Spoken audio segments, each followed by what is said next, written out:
नमस्कार दोस्तों, स्वागत है आप सभी का आपके अपने चैनल गौरव जंक्शन में। दोस्तों, आप लोग जानते हैं कि आप लोग रिटन एग्ज़ाम क्रैक कर लेते हो, उसके बाद आप लोगों का डीवी का शेड्यूल जारी होता है और डीवी और साथ में मेडिकल आप लोगों का कितना बड़ा रोल निभाता है रेलवे में, आप भली भांति जानते हैं। आप लोगों का टेक्नीशियन का रिज़ल्ट आ चुका है और अब जो आप लोगों की डिमांड मेरे पास आ रही है वो आ रही है कि मैं आप लोगों को डीवी का प्रोसेस बताऊं कि किस तरीके से आप लोगों के लिए चलेगा, कौन कौन से इंपॉर्टेंट डॉक्यूमेंट्स वहां पर लगेंगे। तो सारी जानकारी आप लोगों को यहां पर प्रोवाइड करूंगा। ग्रेड 3 की बात कर रहा हूं मैं। बाकी आप लोग वीडियो देखेंगे तो बहुत अच्छे तरीके से आप लोगों को जानकारी मिल जाएगी। इसके अलावा कोई सवाल होगा तो आप कमेंट बॉक्स में मेंशन करना, मैं कोशिश करूंगा कि आपको रिप्लाई दे सकूं। कुछ ऐसे बच्चे हैं जिनकी समस्या का समाधान कहीं पर नहीं हो पा रहा है, तो आप लोग जानते हैं कि जो यूट्यूब पर मेंबरशिप होती है वो हमने बंद कर दी है। उसको अब हम आप लोगों को सजेस्ट नहीं करते हैं कि आप लोग ज्वाइन करें। इससे बेहतर जो न्यू तरीका हमने मेंबरशिप का चलाया था वो ये है, किसी को कोई समस्या हो तो आप लोग जो है ये QR स्कैन करके हमसे जुड़ सकते हैं और ये ज्वाइनिंग आपकी तब तक रहेगी जब तक आपका फाइनल सिलेक्शन नहीं हो जाता, इधर इट इज़ ग्रुप डी और टेक्नीशियन।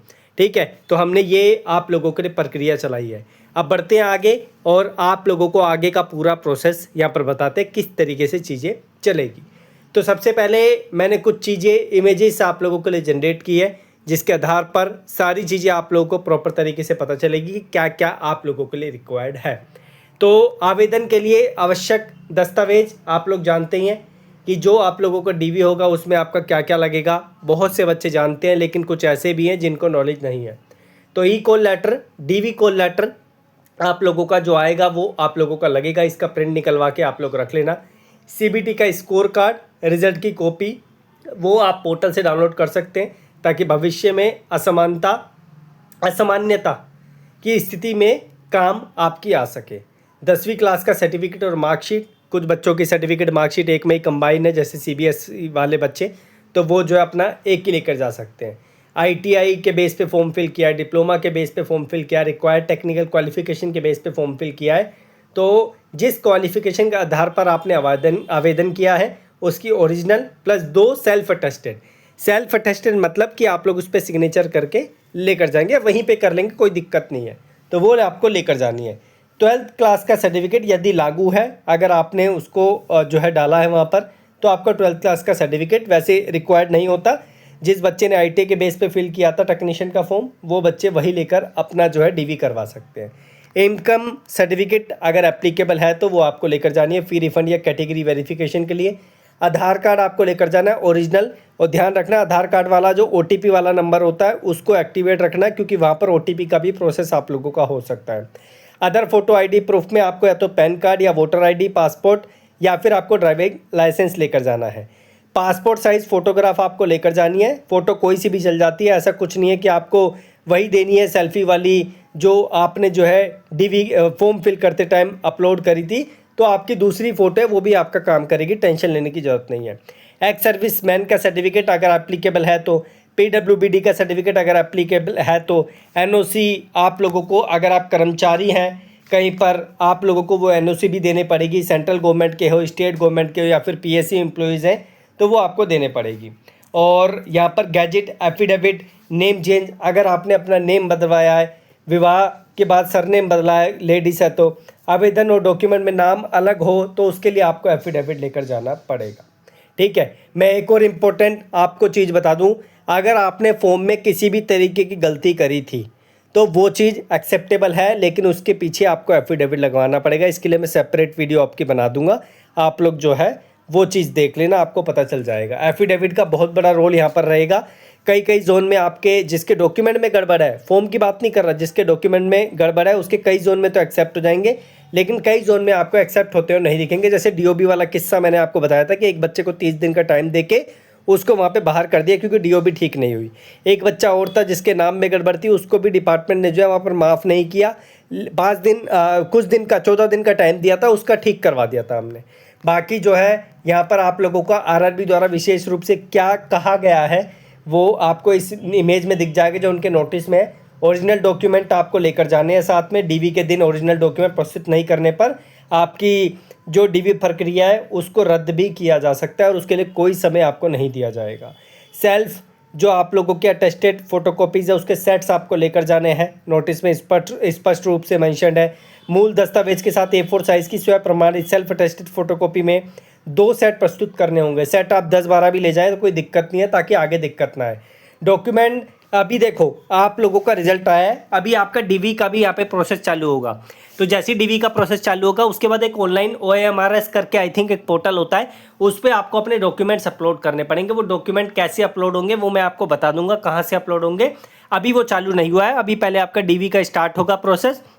जैसी नोटिस आएगा उसके बाद जो है आप लोगों का आगे की प्रक्रिया ये अपलोड करने वाली शुरू हो जाएगी। हिंदी या इंग्लिश में डॉक्यूमेंट है, हिंदी या इंग्लिश में जैसे भी है वो आपको अपने अरेंज करके रखने पड़ेंगे। ठीक है, ट्रांसलेशन की आवश्यकता, अन्य भाषा में ट्रांसलेशन की आवश्यकता हो सकती है। दस्तावेज ओरिजिनल हो, इस चीज़ का आप लोगों को ध्यान रखना पड़ेगा। किसी भी दस्तावेज की कमी होने पर आपका चयन रद्द हो सकता है, इसलिए दस्तावेज कोई भी घर पे भूल के नहीं जाना। अपने डॉक्यूमेंट पहले से तैयार रखो ताकि आगे दिक्कत ना आए। डीवी के बाद क्या होगा, डीवी आपका हो गया, डीवी के बाद आपका होगा मेडिकल का प्रोसेस, और मेडिकल के प्रोसेस में 3 से 4 या 5 दिन भी लग सकते हैं। तो हो सकता है कि आपको वहीं पे रुकना पड़े, तो अपनी तैयारी के साथ जाना, क्योंकि मेडिकल भी आपका डीवी के बाद ही आपका होगा, जिसमें आपको एक रेलवे हॉस्पिटल जो असाइन कर दिया जाएगा, वहाँ पे आप डीवी करवा के आओगे।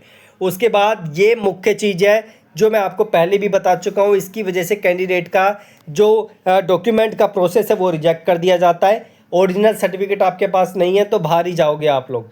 टाइम देगा नहीं देगा वो इन्विजिलेटर पे डिपेंड करता है जो आपका डीवी कर रहा है।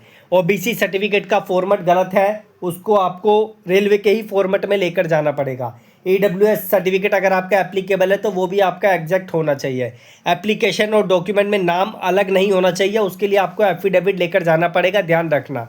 DOB मिसमैच सबसे बड़ा कलेश होता है कि अगर डॉक्यूमेंट में DOB की गड़बड़ है तो डिपार्टमेंट रिजेक्ट करता है, समय देगा आपको करेक्शन के लिए। एफिडेविट एक्सेप्ट करना जोन पे डिपेंड करता है कि वो एक्सेप्ट करेगा नहीं करेगा। ITI डिप्लोमा सर्टिफिकेट अधूरा है तो उसमें भी आपको दिक्कत आएगी। डीवी या मेडिकल में अनुपस्थित नहीं रहना है आपको। अपलोड किए गए डॉक्यूमेंट और ओरिजिनल में अंतर होना, ये अंतर आपका नहीं होना चाहिए, ध्यान रखना जो अपलोड करोगे और जो लेकर जाओगे। उसके बाद डीवी के दिन क्या ले जाना है, सारे ओरिजिनल डॉक्यूमेंट और साथ में आपको A4 साइज़ की फोटोकॉपीज़ जो है वो लेकर जाने हैं अपने डॉक्यूमेंट्स की, सेल्फ अटेस्ट करके। वहीं पे भी कर लोगे तो कोई दिक्कत नहीं है, लेकिन लेके ज़रूर जाना है आपको। उसके बाद जो है आपका डीवी से पहले क्या करना है, डीवी से पहले आपका एक ये पोर्टल ओपन होगा, ये लिंक ओपन होगा, इसकी जानकारी मैं आपको टेलीग्राम या फिर इंस्टाग्राम गौरव जंक्शन पे आपको कहीं पे भी प्रोवाइड कर दूंगा। तो डॉक्यूमेंट का प्रोसेस होगा, कैसे अपलोड करना है ये आपको मैं बता दूंगा। जिस डॉक्यूमेंट का कलर आप लोगों का है वही स्कैन करके आपको डालना है, कलर भी मिसमैच वहाँ पे नहीं होना चाहिए। अगर मार्कशीट रेड में है तो रेड में ही आपकी वहाँ पे होने चाहिए। कुछ मार्कशीट ग्रीन येलो टाइप होती है तो वो डाल रहे हो तो वही आपके ओरिजिनल वहाँ पे होने चाहिए जब आप डीवी के लिए जाओगे।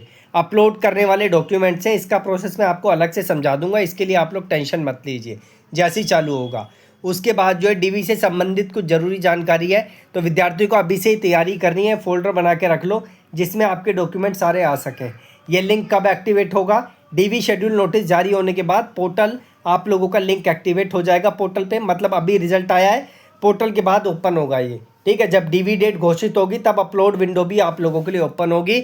अपलोड विंडो मिस नहीं करनी है, क्योंकि अपलोड विंडो मिस होने के बाद उसकी डेट नहीं बढ़ाई जाती है। इस चीज़ का भी आपको ध्यान रखना पड़ेगा, इसलिए पहले से ही अपने सारे डॉक्यूमेंट रेडी रखो ताकि आगे चल के किसी भी तरीके की प्रॉब्लम का सामना आप लोगों को ना करना पड़े। ठीक है, बाकी कोई मेजर समस्या है तो भैया स्कैन करके आप लोग ज्वाइन करो, और मैं आपको एक व्हाट्सअप ग्रुप में ऐड कर दूंगा, वहाँ पे ग्रुप डी टेक्नीशियन के बच्चे आपको दिख जाएंगे। आप लोग अपने अपने समाधान वहाँ से ले सकते हैं, या फिर मैं डायरेक्टली कॉल पे आपसे बात करूँगा।